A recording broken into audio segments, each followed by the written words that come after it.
Selamat pagi semuanya, anak-anakku sekalian. Pada pagi hari ini kita akan melanjutkan materi tetap pada KD mendiagnosa kerusakan sistem transmisi manual.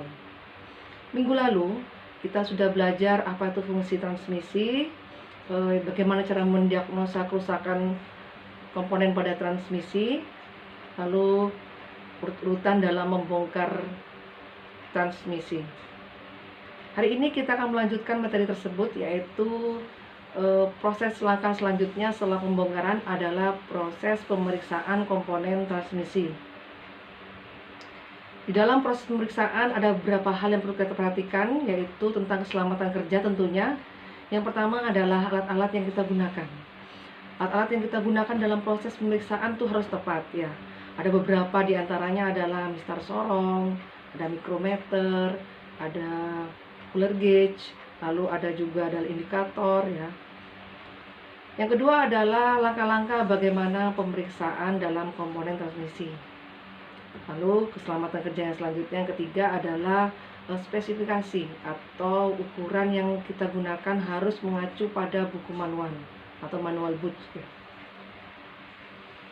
Nah, aku sekalian, di sini kita masuk pada yang pertama adalah bagaimana pemeriksaan tentang flange pada poros output transmisi. Ya, kita menggunakan alat mistar sorong. Di sini cara mengukurnya ya.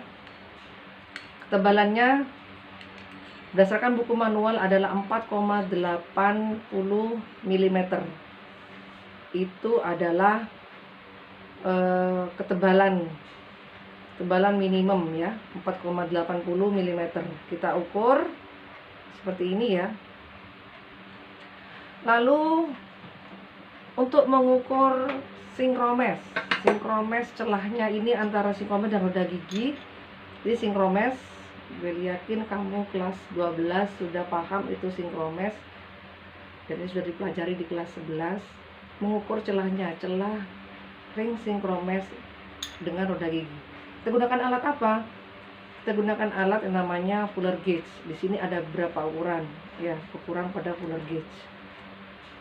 Berapa standarnya? Ukuran standar untuk celah sinkromes adalah 1,00 hingga 2,00 mm. Ukuran minimum yang diizinkan berapa? Adalah 0,8 mm.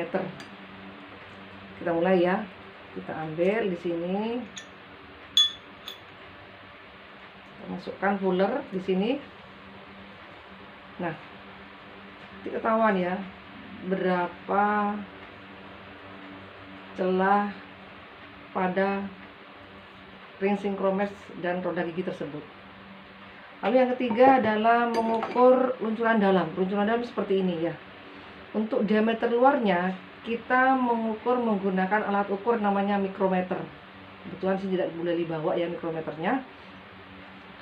Lalu ada yang namanya poros. Poros ini mengalami keolengan. Untuk mengukur keolengan itu ya, karena mengalami keausan, berarti kita menggunakan alat ukur namanya dial indikator. Kita letakkan ya. Ini pada V-blocknya kanan kiri. Lalu dial indikatornya kamu letakkan, kamu ukur, diputar.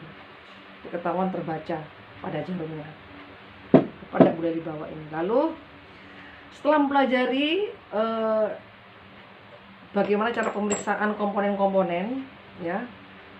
Untuk yang lainnya sama, roda gigi 1, celah ringnya juga sinkronisnya sama menggunakan fuller gauge ya. Roda gigi 2 juga, roda gigi 3 juga sama. Nah, pemeriksaan itu sangat diperlukan. Baru kita membuat kesimpulan. Berarti komponen mana yang mengalami kerusakan.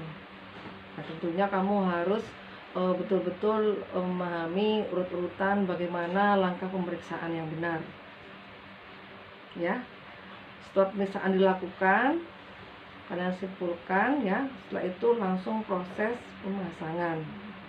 Nah, anakku sekalian, tugas kalian di sini adalah silakan membuat lembar kerja atau job sheet tentang pemeriksaan komponen pada transmisi manual. Seperti yang boleh jelaskan tadi di awal, ada beberapa komponen yang kita periksa. Sekarang tugas kalian adalah membuat job sheet-nya.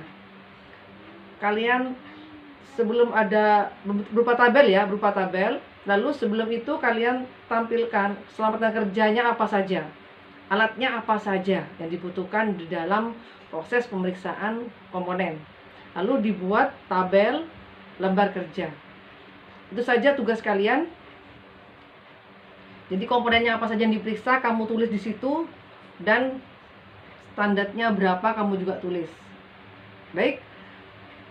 Untuk minggu selanjutnya minggu depan kita mempelajari tentang bagaimana merawat berkala sistem transmisi manual ya, dan perbaikannya.